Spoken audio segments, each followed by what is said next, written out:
Merci beaucoup Michel pour cette communication, et d'autant plus que vous n'étiez pas très en forme et c'est vraiment sympa d'être venu.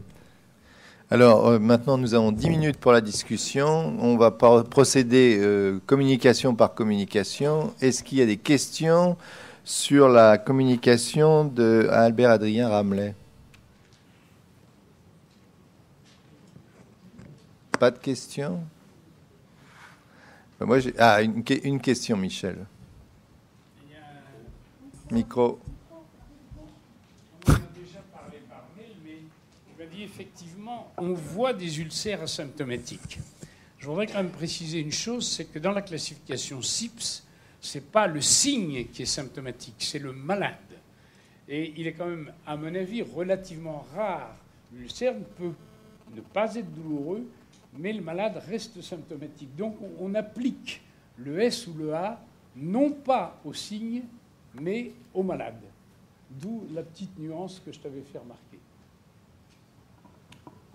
C'est une nuance. Moi, je suis quand même frappé, comme dermatologue, d'avoir vu beaucoup de patients qui échappent au centre hospitalier parce qu'ils ne veulent pas traiter leur ulcère dont ils ne souffrent pas. Mais évidemment, c'est des questions de nuance que tu introduis.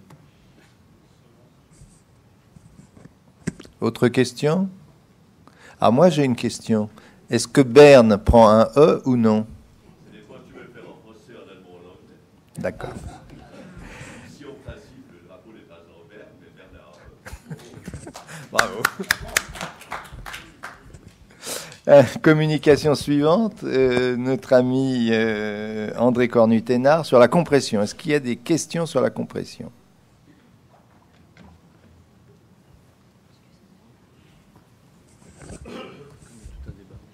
Allô, bonjour. Merci de cette mise au point par les différents intervenants. C'est très intéressant. André, tu as parlé de la compression, mais tu n'as pas parlé de la compression lors d'une thrombose veineuse profonde. Et quelles étaient les... Oui, alors tu as tout à fait raison. Mon sujet était uniquement compression et varices. Donc je me suis contenté de ce sujet qui est déjà assez vaste. Oui, bien sûr. Et, on aurait bien aimé rappeler quand même les millimètres de mercure qui sont efficaces au niveau de la recanalisation d'une veine thrombosée. Parce que je vois souvent des pressions qui sont très basses finalement. Tu as tout à fait raison. Tu as tout à fait raison, mais je n'ai pas empiété sur ce sujet parce qu'on va en parler après avec Hugo Partsch, mais comme on le sait, c'est toujours au moins 30 ou 40 millimètres de mercure. Merci bien. Autre question? Pas d'autres questions. Donc, Jean-Jérôme, des questions pour Jean-Jérôme Gex sur le problème du contrat Evolia avec les sclérosants, mousse et gaz. J'ai une petite question pour Jean-Jérôme. Alors, excuse-moi encore, c'est Irlande toujours. Alors Jean-Jérôme, tu as parlé d'une série qui avait montré 40% de perforation de foramen ovale chez les patients variqueux. Et cette série comportait combien de patients? C'est quand même inquiétant, 40% pour les gens qui font de la sclérose à la mousse régulière. Alors, la publication est uniquement présentation orale récente par Nick Morrison. D'ailleurs, il l'a faite à Paris, à la SFP en novembre. C'est un groupe de patients qui est d'une centaine environ. Et plusieurs séries montreraient quand même, au lieu de 25 à 30% qui est la prévalence du PFO, montrerait plutôt quelque chose de 40 à 42%. Donc c'est un petit peu plus, c'est pas énorme, et à ce jour, c'est pas démontré. Et en pratique, ça change rien du tout. C'est simplement qu'il y a peut-être quelque chose d'intéressant au plan physiopathologique ou embryologique, quelque chose qui mérite d'être un petit peu étudié de plus près. Mais c'est peut-être juste un hasard pour l'instant. Oui, d'accord, mais c'est quand même là qu'on voit nos complications les plus graves. Non. Non. Les AVC, c'était pas à chaque fois lors de foramen ovale démontré. Les AIT, 3 cas sur 3 d'AIT. Non, d'accord, il y a 3 AIT. Il y a 3 AIT et 2 AVC. D'accord. Pour des millions d'injections. Okay, et 25% de la population qui a un PFO. Donc, il ne faut pas surévaluer. Si j'ai signalé ça, et alors peut-être que j'ai été un peu loin dans l'information, mais si j'ai signalé ça, c'est pour dire que simplement, on découvre des choses intéressantes. En particulier, il y a peut-être une association pathologique. Bon, je te remercie de cette précision rassurante, parce qu'on en a besoin. en novembre, David Wright a présenté également les travaux sur Varisolve, et il montrait, lui, 50% en fait de foramen ovale persistant chez les patients porteurs d'insuffisance veineuse superficielle. Donc, il y a effectivement, à mon avis, quelque chose... il y a des travaux cohérents. Tout à fait. Et d'autre part, il montrait l'intérêt de faire des microbules toutes petites, parce qu'effectivement, c'est ce que tu as bien montré sur ton schéma, c'était très intéressant.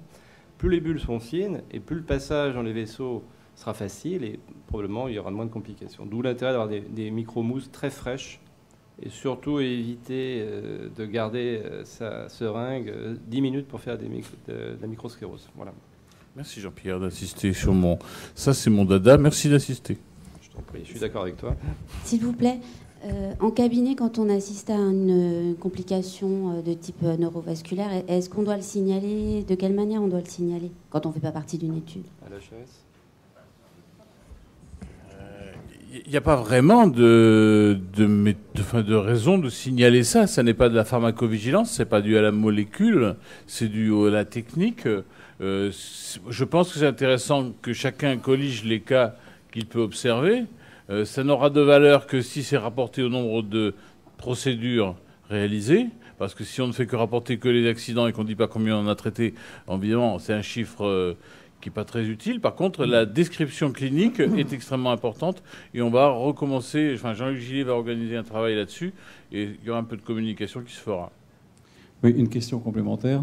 Est-ce que ce sont les bulles ou bien les débris endothéliaux qui sont pathogènes ou bien dans la sclérothérapie à la mousse? Eh bien, à ce jour, on n'en sait trop rien, pour être précis, mais on pense quand même que la possibilité des micro-emboles est quand même plus en rapport avec les bulles. Bon, c'est une possibilité, il n'y a pas vraiment de preuves. D'autre part, et ça c'est encore Jean-Luc qui a bien mis le doigt dessus, la production d'endothéline qui est consécutive à la sclérothérapie et à l'action du sclérosant sous forme de mousse sur la paroi veineuse, cette diffusion d'endothéline est susceptible de déclencher une aura migraineuse. Et là, ça n'est plus une question de bulle ou pas bulle, c'est juste une question d'efficacité et de destruction endothéliale. Donc là encore, on a quelque chose d'important. Mais les débris, il y en a et ça a été, c'est clair. Mais il y a des débris après d'autres procédures aussi. Bon, merci Jean-Jérôme Gex. Donc, quelques minutes pour les communications. Une autre question pour Jean-Jérôme, si possible, très courte. Jean-Jérôme, la question du CO2, à l'origine, était recommandée parce que le CO2 est résorbé, tandis que l'oxygène ne l'est pas. Et ça a évité des problèmes. C'est vrai ou c'est pas vrai? Le CO2, il est résorbé, mais la mousse au CO2, elle est stable une trentaine de secondes. Moi, je l'ai fait avec Nick Morrison. Ça ne tient pas à la route, le CO2. C'est quelque chose qu'il faut injecter immédiatement. Sinon, on injecte des grosses bulles de CO2 et pas de la mousse. Ça ne marche pas. Oui, mais une grosse bulle de CO2 est résorbée. Oui, mais ça ne sclérose pas les varices. Mais ça ne sclérose pas bien du tout les varices et ça oblige à monter à des volumes considérables. Donc ça, le CO2, on l'oublie. Il n'est pas démontré qu'il sera résorbé en arrivant. Et quant à l'oxygène, il y a des complications décrites avec mousse à l'oxygène. Donc O2 plus CO2 a démontré tout ça. Oui, sûrement. Dernière question, Frédéric Vin. Oui, Jean-Jérôme, qu'est-ce qui te fait dire qu'il n'y a plus d'agents tensioactifs sur les bulles qui arrivent dans la circulation pulmonaire? Alors, ce qui me fait dire ça, c'est que David Wright a présenté au mois de novembre avec le Varisolve. J'ai bien dit que c'est une étude qui était présentée que sur le Varisolve. Il a un protocole expérimental qui a été réalisé. Je n'ai plus les détails, mais à distance du point d'injection, les bulles ne portent plus de produits sclérosants. Les bulles qui ont migré n'en portent pas. Donc ça, il l'a mesuré. Son protocole est très intéressant. C'est une communication orale. On n'a pas encore tous les détails de la technique, mais la méthode est intéressante. Et c'est clair que ce qu'il a présenté ne laisse aucun doute à ce sujet. Et d'ailleurs, c'est parfaitement logique, puisque les bulles sont lavées très très vite, vu qu'il y a une seule épaisseur de molécules. Et contrairement à ce qu'on imagine, il n'y a pas besoin d'avoir du sclérosant pour qu'il existe une bulle. Une bulle, ça existe par essence même. Si on injecte un gaz dans un liquide, il y a une bulle. Il n'y a pas besoin d'avoir un surfactant autour. Le surfactant, l'agent de surface est nécessaire pour avoir une micromousse. Merci. Donc maintenant, des questions pour les méthodes endoveineuses. Je vais grouper les deux. Les questions pour le laser à Frédéric Vin et les questions pour le closure à Christian Lebar. J'ai une question pour Frédéric Vin, parce que tu parles d'une éviction sociale de près de 7 jours après un traitement laser, ça me paraît beaucoup, dans la communication que tu as présentée. Oui. Oui, ça c'est l'étude Rasmussen qui a évalué la reprise d'activité. Moi, j'avoue que c'est 3 jours. C'est 3 jours, mais dans cette étude-là, effectivement, il a évalué à 7 jours. Quels sont les critères? Il y a les critères de qualité de vie aussi. Ça perd un peu l'intérêt du traitement endoveineux. Oui, non, mais je suis complètement d'accord. Je n'ai repris que l'article. Une question pour Frédéric Vin. Je voulais te féliciter, Frédéric, sur ta rigueur statistique, en ce sens que tu n'as pas inclus les malades qui étaient perdus de vue. Parce que c'est un truc assez facile. Il faut bien comprendre qu'il s'agit surtout de varices. Si la malade, parce qu'en général, si une malade n'est pas contente, elle va voir ailleurs. Et elle ne répond pas aux convocations. Donc il faut considérer que les perdus de vue, c'est un échec. Et quand on arrivera à cette discipline pour tout le monde, on pourra peut-être juger des résultats. Mais il ne faut pas t'en excuser. Au contraire, c'est très bien. Mais il y a une chose qui m'a frappé dans toutes les présentations, que ce soit laser ou que ce soit les autres, il faut absolument savoir la taille des varices qu'on est en train de soigner. Parce que des grosses varices, des petites varices, des grosses saphènes, des saphènes de moindre diamètre, c'est peut-être là qu'est toute la différence. Et pour le moment, on n'a rien. Des questions? Jean-François Hull. Je voulais faire une remarque. On parle toujours, et je vous félicite pour vos présentations qui étaient très belles, avec des belles images, mais on parle toujours que du tronc saphénien. Je voulais quand même rappeler un petit peu qu'il y a des études qui montrent qu'il y a à peu près 40% d'atteinte du tronc saphénien, et encore peut-être moins. C'est-à-dire qu'on est toujours obnubilé par deux choses qui ne sont pas, à mon avis, vraiment les seules intéressantes. Premièrement, par le tronc saphénien, lui et lui seul, alors que les varices, c'est pas le traitement uniquement du tronc. La première chose. Et deuxièmement, on est obnubilé par les problèmes de... on est vraiment... on perd de vue que les symptômes ne sont pas toujours en rapport avec la varicose. Et surtout, on traite un reflux et non pas un malade. C'est-à-dire que le reflux, il y a encore un chaînon manquant dans notre raisonnement, c'est de savoir si c'est le reflux qui est la cause des problèmes à la fois d'insuffisance veineuse, de dégradation tissulaire et des symptômes. Et cela n'est pas simple. Cela n'est pas simple. Donc, ce chaînon manquant, il ne faut pas l'oublier. Donc, on ne traite pas un reflux, on traite un malade. Donc, on surestime l'importance du reflux saphénien et son appréciation n'est pas si simple. Il y a juste un petit mot, comme le souhaitait peut-être Jean-Pierre Gobin. Il y a une nouvelle méthode de radiofréquence qui est apparue récemment, qui est en évaluation par la SFP actuellement. Et cette méthode est une méthode qui ressemble beaucoup au closure fast, encore que ce soit une vraie radiofréquence, contrairement au closure fast. Et elle a donc l'avantage de délivrer moins d'énergie que toutes les autres méthodes endoveineuses. D'après les premiers résultats que j'ai, on n'a qu'une trentaine de cas avec un peu plus d'un mois de recul. Et on va faire donc un peu plus, évidemment. Et donc c'est une méthode qui donne des résultats tout à fait comparables à ce qu'a montré Christian Lebar en termes de peu de douleur et d'occlusion de la saphène. Voilà. Des questions à Christian Lebar?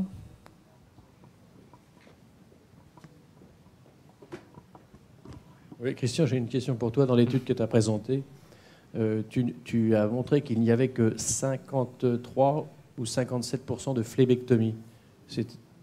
C'est-à-dire que tu as opéré des malades qui n'avaient pas de varices? C'était des phlébectomies associées à un closure. Écoute, on fait ces phlébectomies sur les collatérales, sur le segment extrafacial. C'est pas. Il y a manifestement des malades qui ont des petites varices uniquement, mais des gros reflux. Ça existe. Hein. Donc, à ce moment-là, c'est pas la peine de faire une phlébectomie associée. Ces malades-là seront sclérosés par leur phlébologue. Donc pour raccourcir un petit peu l'intervention et pour éviter les hématomes de jambes, je pense qu'on n'est pas forcément obligé de faire des phlébectomies associées. Alors, c'était une publication multicentrique. Moi, j'ai assez tendance à faire des phlébectomies à peu près à tous mes malades pour favoriser le traitement complémentaire par la sclérose. Parce que de toute façon, je pense que ces malades-là, c'est une association chirurgien, angiologue, et on ne peut pas traiter les varices sans la participation des deux. Merci Christian. Dernière chose, est-ce qu'il y a des questions pour notre ami Michel Perrin? Mais rapide, hein, une petite question rapide. Hein. Là. Ah bon, elle est d'abord derrière. Il n'y en aura qu'une. Non, mademoiselle, là. Il y avait une derrière, il y avait une...